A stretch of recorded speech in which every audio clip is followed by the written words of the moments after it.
بسم اللہ الرحمن الرحیم۔ السلام علیکم خواتین و حضرات، آپ دیکھ رہے ہیں سیٹ ڈیجیٹل اور میں ہوں آپ کا میزبان ملک یامین نوان۔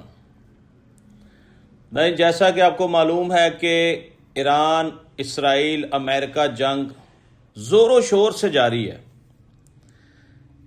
امریکہ کی ثالثی کی پیشکش ایران کا اعتبار نہ کرنا اس کے اس منافقانہ رویے کی وجہ ہے جب اس نے مذاکرات کے دوران ایران کے اوپر حملہ کیا۔ اس وجہ سے ایران کسی پر بھی اعتبار کرنے کو تیار نہیں ہے، حالانکہ ڈونلڈ ٹرمپ نے ان رائٹنگ اسپیشل ریکویسٹ کی کہ 5 دن کے لیے جنگ بندی کی جائے اور مذاکرات کیے جائیں، حالانکہ اس کے پیچھے اس کی شکست کا تسلیم کرنا تھا۔ یہ اس کے الفاظ واضح بتا رہے تھے کہ ڈونلڈ ٹرمپ شکست تسلیم کر چکا ہے، کیونکہ وہ اتنا زور لگانے کے باوجود، ڈیڈ لائنز دینے کے باوجود آبنائے حرمز کھلوانے میں مکمل طور پر ناکام رہا۔ ناظرین، آپ کو یاد ہوگا میں نے شروع میں ایک پروگرام میں بتایا تھا، یعنی 5-7 دن پہلے، 10 دن پہلے، کہ آبنائے حرمز یہ آپ سمجھ لیں کہ ایران کے ہاتھ میں ایک ایسا بٹن ہے کہ جو اس نے وہ دبا دیا ہے۔ ایران کا ان کے گلے پہ ہاتھ پڑ گیا ہے، ورنہ انہوں نے کسی قیمت پر یہ مذاکرات کی طرف نہیں آنا تھا۔ اس کے ساتھ ساتھ ایک اور بڑی عجیب سی خبر ہے کہ آج میں اس کا ایک ٹویٹ سن رہا تھا، باقاعدہ ویڈیو بیان تھا، اس میں ڈونلڈ ٹرمپ صاحب ارشاد فرما رہے تھے کہ مجھے MBS اور UAE بار بار پریشرائز کر رہے تھے کہ آپ ایران پر حملہ کریں، آپ حملہ کر دیں، اس کو تباہ و برباد کر دیں۔ اب میرے نزدیک یہ بھی مسلمانوں کو لڑوانے کی ایک سازش ہو سکتی ہے۔ اب پتہ نہیں اس نے یہ بیان کس تناظر میں دیا، وہ کہنا کیا چاہتا تھا، وہ اس کے پیچھے کون سے مقاصد حاصل کرنا چاہتا ہے جو وہ نہیں حاصل کر سکا۔ اصل میں امریکہ اور اسرائیل کی جو سب سے بڑی سازش تھی ناظرین، وہ تھی اسلامی ممالک کو آپس میں لڑوانا۔ اس کا مقصد تھا کہ یہ لڑ پڑیں گے اور ایک دوسرے کو تباہ و برباد کر دیں گے اور ہم پتلی گلی سے نکل جائیں گے، لیکن ایسا نہیں ہوا۔ اس کی یہ سازش ناکام ہوئی تو اس کو گھٹنے ٹیکنے پڑے، اس کو ہار تسلیم کرنی پڑی۔ ناظرین، اس کو ہار اس طرح سے تسلیم کرنی پڑی کہ اس نے 48 گھنٹے کا نوٹس دیا کہ اگر آپ نے 48 گھنٹے میں آبنائے حرمز نہ کھولا راستہ تو ہم ایران کو صفحہ ہستی سے مٹا دیں گے، ہم ایٹم بم گرا دیں گے، ہم پتہ نہیں کیا کیا کر دیں گے، ہم تمہارے سارے بجلی گھر اڑا دیں گے، دس دیٹ جو بھی ہے، جو وہ کر سکتا تھا اس نے کیا۔ لیکن اب اس کو یہ نہیں سمجھ آ رہی تھی کہ میرا پالا کس قوم سے پڑا ہے۔ ناظرین، ایران جو ہے اس کی 6000 سال، یعنی آپ کہہ لیں کہ 6000 سال اس کی پرانی وہ ہسٹری ہے، اور ایران کہہ رہا ہے کہ جب سے ایران بنا ہے مسلسل جنگوں کا سامنا ہے، ہم تو جنگجو ہیں اور ہم نے کبھی کسی کو تنگ نہیں کیا۔ اس نے بلا وجہ ہمارے اوپر جنگ مسلط کی، پچھلے سال بھی اس نے بلا وجہ ہمارے اوپر جنگ مسلط کی، اور 2-4 دن میں وہ تو انہوں نے سرنڈر کر دیا، اور ایران جو ہے اس نے بتایا کہ میں بہت طاقتور ہوں۔ اب کی بار انہوں نے جو حملہ کیا اس میں ان کے اعداد و شمار غلط ہو گئے، ان کے اندازے غلط ہو گئے، یہ بری طرح سے ڈرامہ فلاپ ہو گیا، ان کا یہ فیل ہو گئے۔ اب آپ دیکھ لیں کہ ڈونلڈ ٹرمپ کے اتحادی سارے اس کو چھوڑ گئے۔ اس جنگ میں اس کو یہ پتہ چل گیا کہ میرا دوست کون ہے، میرا دشمن کون ہے، اور ایک ایسا شخص جو مشرق وسطیٰ میں شیطان نما آدمی جو روئے زمین سے جہنم واصل ہو گیا ہے، وہ منتقل ہو گیا ہے، مر گیا ہے، مردود، نہ فاتحہ نہ درود، اس نے یہ سارا جال پھیلایا اور بتایا جا رہا ہے کہ ناظرین جو ایپسٹین فائلز تھیں اس کا جو بانی تھا، جس کا جزیرہ تھا، وہ اسرائیل کا موساد کا ایجنٹ تھا۔ وہ ان کو کم سن بچیاں پرووائڈ کرتا تھا، وہ وہاں ڈانس پارٹیاں کراتا تھا، وہ اس کے پاس مکمل ہر بندے کی ویڈیو موجود ہے۔ پچھلے دنوں میری ایک امریکی سے بات ہو رہی تھی، وہ بتا رہے تھے، اپنے پاکستانی ہیں، کہ ابھی بھی ان کے پاس 3 لاکھ فائلیں بیک اپ پہ پڑی ہیں۔ 3 لاکھ فائلیں، سوچیں ذرا ان میں کیا کیا ہوگا۔ ناظرین، جب ایپسٹین فائلز کا قصہ مارکیٹ میں آیا تو اس میں بڑے بڑے نام آئے، بڑے بڑے نام، حیران کر دینے والے نام۔ لیکن آپ کو یہ جان کر بڑی خوشی ہوگی، جو آج سے پہلے میں بات نہیں کر سکا، شاید میرے ذہن میں نہیں رہا، اس میں عمران خان کا نام بھی آیا ایپسٹین فائلز میں۔ اور ان کے مخالفوں نے اس بات کو بڑا اچھالا کہ ایپسٹین فائلز میں بڑے بڑے بدنام زمانہ لوگ ہیں، وہاں یہ ہوتا تھا، وہاں وہ ہوتا تھا۔ اس میں عمران خان کا نام بھی آیا۔ ناظرین، یہ ریکارڈ پہ چیزیں پڑی ہیں گوگل کے اوپر، آپ اس کو سرچ بھی کر سکتے ہیں کہ ایپسٹین فائلز کا لکھ کے اگر آپ گوگل پہ لکھیں کہ عمران خان کا رول کیا تھا تو بتایا یہ جا رہا ہے، پھر میں نے خود سٹڈی کیا کہ ان کا رول پازیٹیو تھا۔ جب عمران خان کو وہاں بلایا گیا، دعوت دی گئی کہ آؤ، تو عمران خان نے بلا خوف و خطر جواب دیا، انکار کیا، منع کیا کہ یہ سب غلط ہے، یہ حرام ہے، آپ لوگ غلط کر رہے ہیں۔ اور بھی اس کی تفصیلات آپ کو مل جائیں گی۔ اس کا صرف ایک ہی پوائنٹ نوٹ کر لیں کہ میں تفصیل میں نہیں جاتا، کوئی یہ نہ سمجھ لے کہ شاید میں کوئی خان کی حمایت کر رہا ہوں۔ خان کا رول پازیٹیو تھا، بس میرا اس کے آگے پیچھے کوئی سوال نہیں ہے کہ پوری دنیا کا رول نیگیٹو تھا، اور ایک ایسا قابل اور ایماندار اور بہادر شخص جو آج کل پابند سلاسل ہے، اس کا پازیٹیو رول ہونا اس اتنی بڑی گیم میں، یہ بھی ایک الارمنگ ہے، اس کو بھی سمجھیں۔ اور آہستہ آہستہ حالات اس طرف جا رہے ہیں، حالات آپ کو یہ وقت ثابت کر دے گا کہ یہ جو یہود و نصارہ نے جنگ چھیڑی ہے، اس کے پیچھے کیا مقاصد تھے، کیا کیا ہونا تھا، اور کس کس نے رکاوٹ بننا تھا۔ اس میں سر فہرست عمران خان۔ بہت بڑے بڑے اینالسٹ نے، امریکن اینالسٹ نے ان کو بتایا کہ اس بندے کی موجودگی میں آپ مسلمانوں کا کچھ نہیں بگاڑ سکتے، آپ اسرائیل کو نہیں بچا سکتے۔ عمران خان اسرائیل کا سر لے جائے گا، اسرائیل کو تباہ و برباد کر دے گا۔ تو آپ حساب لگا لیں کہ فیصلہ سازوں نے، منصوبہ سازوں نے ایسی پلاننگ کی کہ پاکستان میں اچھی بھلی چلتی ہوئی حکومت کو خدا حافظ کہہ دیا۔ ایک ایسا قابل لیڈر جو پوری امت مسلمہ کو لیڈ کر سکتا تھا، جو پوری دنیا میں امن قائم کر سکتا تھا، جس کے پاس بے شمار نالج تھا، وہ ایکسپرٹ آدمی آج بے گناہ جیل کاٹ رہا ہے۔ لیکن مجھے یقین ہے کہ یہ اس وقت تک اس شخص کو باہر نہیں آنے دیں گے جب تک ان کے تمام مقاصد حل نہیں ہو جاتے، اور اس کو اندر رکھنا ان کے لیے وقت کی اہم ضرورت ہے۔ ناظرین، آپ سمجھتے ہیں کہ اگر عمران خان کی حکومت ہوتی اور اس لیول پہ یہ کہانی چلی جاتی، سوال ہی پیدا نہیں ہوتا، یہ سوال ہی پیدا نہیں ہوتا۔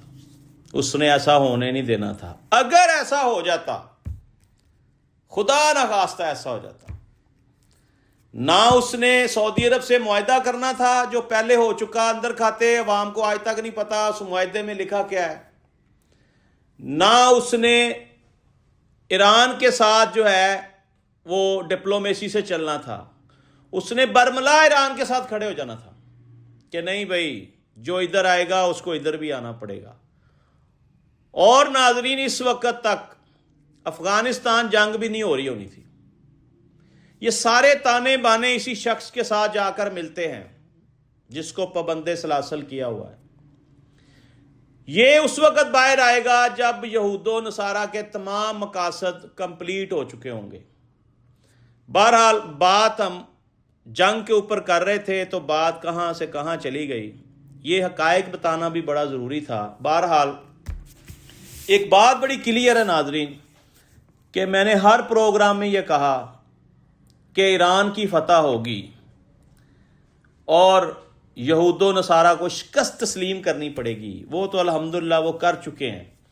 لیکن اس وقت جو نیا پتہ پھینک دیا گیا ہے کہ مذاکرات کی ٹیبل پر آئیں، معاملات کو حل کریں، اس میں اللہ پاک نے پاکستان کو بڑی کامیابی دی ہے، بڑا موقع دیا ہے کہ وہ دنیا میں مزید اپنا نام پیدا کر سکے. ناظرین ایران نے پاکستان کی ثالثی کو فوری قبول کیا، امریکہ نے پاکستان کی ثالثی کو فوری قبول کیا، اسرائیل نے بھی قبول کیا، کیونکہ خطے میں اس کے علاوہ کوئی اور ملک اس قابل ہی نہیں ہے کہ وہ ان دونوں ممالک کے درمیان مصالحت کا کردار ادا کر سکے. میں یہ سمجھتا ہوں کہ اس وقت پاکستان مصالحت کے نام پر پوری دنیا میں بہترین کردار ادا کر سکتا ہے. اس وقت پاکستان ایک نیوکلیئر پاور ہے، طاقتور فوج ہے اور امت مسلمہ میں پہلا ایٹمی ملک ہے. میرے کہنے کے مطابق اس وقت پاکستان کو سفارتی سطح پر بہت بڑی کامیابی حاصل ہوئی ہے. پاکستان کی سفارتکاری کے اوپر پوری دنیا حیران پریشان ہے اور گڈ جسٹس ہے یہ کہ ایران، امریکہ، اسرائیل پاکستان کو ثالث تسلیم کرتے ہیں. اور ناظرین اس کا مطلب ہرگز یہ نہیں ہے کہ جنگ بند ہو گئی. جنگ زور و شور سے جاری ہے، دونوں طرف سے تابڑ توڑ حملے ہو رہے ہیں. لیکن سب سے زیادہ نقصان جو ہے نا نیوکلیئر پاور اسرائیل کا ہو رہا ہے.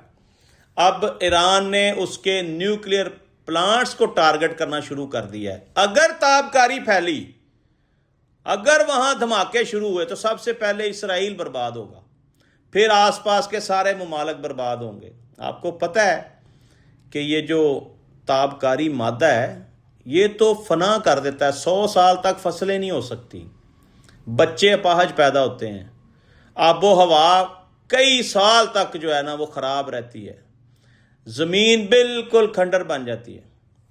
تو اس وقت جنگ کا رکنا تمام مشرق وسطیٰ کے لیے بہترین فیصلہ ہے، ورنہ سب تباہ ہوں گے، کوئی نہیں بچے گا. خوشائند بات یہ ہے کہ دونوں ممالک بلکہ تینوں ممالک کے درمیان جو ثالثی کا رول پاکستان کو ملا ہے اس کے مذاکرات اسلام آباد میں ہونے جا رہے ہیں. اور ناظرین میرے اس کے اوپر کچھ تحفظات ہیں. میرا خیال ہے کہ ایران کے جو پوائنٹس ہیں اور جو امریکہ نے پوائنٹس دیے ہیں یہ کہیں تصادم نہ پیدا کر جائیں، کیونکہ ایران نے تو بڑی سیدھی سیدھی باتیں کی ہیں کہ جی آپ ہمیں گارنٹی دیں کہ آئندہ ہمارے اوپر اس طرح کا حملہ نہیں ہوگا، آپ ہمیں آبنائے حرمز جو ہے اس کا کنٹرول ہمارے پاس رہے گا. یعنی ایران نے 6 شرطیں رکھی ہیں، 2 یہ مین ہیں، یہ میں آپ کے سامنے رکھ دیتا ہوں. امریکہ نے 15 شرطیں رکھی ہیں، اس کی بھی 2 رکھ دیتا ہوں. مجھے لگتا ہے کہ مشکل پیدا ہوگی، اتنا آسانی سے حل ہونے والا معاملہ نہیں ہے. لیکن دونوں ممالک کو، تینوں کو ایک ایک قدم پیچھے ہٹنا پڑے گا، کچھ نہ کچھ کچھ لو کی پالیسی اختیار کرنی پڑے گی، پھر جا کر مذاکرات کامیاب ہوں گے، پھر جنگ بندی ہوگی. فی الحال جنگ پورے زور و شور سے جاری ہے. اچھا جناب، ٹرمپ کی خواہش سنیں. وہ کہتا ہے کہ جو یورینیم آپ کے پاس موجود ہے جس سے آپ ایٹم بم بنا سکتے ہیں وہ ساری تابکاری جو ہے وہ میرے حوالے کر دیں. آپ کہتے ہیں نا کہ ہم ایٹم بم نہیں بنائیں گے، تو وہ پھر سارا مٹیریل مجھے دے دیں، وہ بھی اربوں خربوں ڈالر کا ہے. ایک شرط یہ ہے. دوسری وہ کہتا ہے کہ آپ بنائے حرمز جو ہے یہ راہداری، اس کو فوری طور پہ کھول دیں. اور میرا خیال ہے کہ وہ اس کا کنٹرول بھی مانگتا ہے ان سے کہ مجھے اس کا کنٹرول بھی دے دیں. لیکن شرائطیں یہ بڑی تھی، دو ادھر سے میں نے بتا دی ہیں. لیکن مجھے لگتا ہے کہ یہ جو اگلے 24 گھنٹے میں مذاکرات شروع ہونے جا رہے ہیں، تینوں ممالک کی قیادت اسلام آباد میں بیٹھے گی اور کوئی نہ کوئی آسان راستہ نکالنے کی کوشش کی جائے گی. لیکن سب سے بڑا ہمارے لیے جو فخر کا اعزاز ہے کہ پاکستان کی سربلندی ہوئی، پاکستان سفارتی سطح پر بھی ٹاپ آف دی لسٹ رہا، اور پاکستان نے بڑی سمجھداری کا مظاہرہ کرتے ہوئے کسی جنگ کا حصہ نہیں بنا. وہ نیوٹرل رہ کر آج ثالث کا رول ادا کر رہا ہے. میں امید کرتا ہوں کہ آنے والے دنوں میں یہ جنگ بندی ہو جائے گی. تمام مشرق وسطیٰ میں اور پاکستان، یہ جو افغانستان، ایران، یہ سارے ادھر والی پٹی جو ہے، ادھر بھی کوئی امن سکون ہو جائے گا. لیکن ناظرین، ایک بہت بڑا مسئلہ جو ڈسکس کرنا بڑا ضروری ہے کہ پٹرول ڈیزل کی جو قیمتیں ہیں وہ عالمی مارکیٹ میں کم ہو رہی ہیں اور پاکستان میں زیادہ ہو رہی ہیں. لوٹ مار کا بازار یہاں گرم ہے، پٹاخہ ادھر چلا ہے تو نقصان ادھر ہوا ہے. یہ ہماری جو قوم ہے اس کو ذرا باہر نکلنا پڑے گا. حکومت کو بتائیں کہ عوام بھوک سے مر رہی ہے، پٹرول ڈیزل کی قیمتیں نیچے لے کر آئیں، عوام کا احساس کریں، خیال کریں. یہ جا کر لوگوں سے پوچھیں انہوں نے یہ عید کیسے گزاری ہے. حالات اس لیول پر چلے گئے ہیں کہ لوگ مانگنے پر مجبور ہیں. لوگوں کے گھروں میں ایک وقت کا چولہا جل رہا ہے کھانا پکنے کے لیے، گیس بھی نہیں ہے، سلنڈر بھی نہیں ہے، اور بے روزگاری بڑھ گئی، مزید بڑھ گئی. اوپر سے آپ نے پٹرول مہنگا کر دیا ہے. لگ یہ رہا ہے کہ ہم لال ٹین والے زمانے میں واپس جا رہے ہیں. حالات اس طرف جا رہے ہیں کہ بجلی بھی نہیں ملے گی، اب گیس ویسے ہی نہیں آ رہی، پانی کے اوپر اتنے چارجز لگا دیے ہیں کہ اللہ معافی. ہر لحاظ سے عوام کا خون نچوڑا جا رہا ہے. اس پہ بھی کوئی بات کرے، اس پہ بھی کوئی جامع پالیسی مرتب کریں، عوام کے جان و مال کا تحفظ کریں، ساتھ ان کے روزگار کا بندوبست کریں. بارہ ناظرین، اس وقت جنگ جو ہے وہ آخری مراحل میں ہے. جیسے ہی مذاکرات شروع ہوں گے اور کوئی اچھا رزلٹ نکل آیا تو ہو سکتا ہے یہ جنگ بند ہو جائے. اگر یہ جنگ بندی نہیں ہوتی تو پھر بات وہیں پہ کھڑی ہے، تیسری عالمی جنگ. پھر آپ سمجھ لیں کہ غزوہ ہند ہونے جا رہا ہے. ہونا تو ہے، آج ہو جائے، 6 مہینے کو ہو جائے، سال کو ہو جائے، غزوہ ہند تو ہونا ہے. اور اس کی لپیٹ میں سارے ممالک آئیں گے، اور یہود و نصارہ جو ہیں وہ انجوائے کر رہے ہیں، وہ ہم سے کافی دور ہیں، ہمارا تماشا دیکھ رہے ہیں. اس وقت یکجہتی کی ضرورت ہے. قوم بننے کے لیے پاکستان میں بھی یکجہتی ضروری ہے. قوم بننے کے لیے، عالم اسلام پر راج کرنے کے لیے، پوری دنیا کے مسلم ممالک کو لیڈ کرنے کے لیے یکجہتی کی ضرورت ہے. فوری طور پہ اسلامی ممالک ایک پلیٹ فارم پر آئیں اور اپنی طاقت شو کریں کہ ہم ایک ہیں. اس طرح کا ایک معاہدہ آپس میں بھی کر لیں کہ جو تمہیں چھڑے گا وہ مجھے چھڑے گا، جس طرح کا سعودی عرب کے ساتھ آپ نے معاہدہ کیا. جی ناظرین، آج تک کے لیے اتنا ہی. اپنے میزبان ملک یامین امان کو اجازت دیجیے اس دعا کے ساتھ کہ اللہ تعالیٰ پاکستان کی حفاظت فرمائے اور اس جنگ میں ایران کی فتح ہو. پاکستان زندہ باد.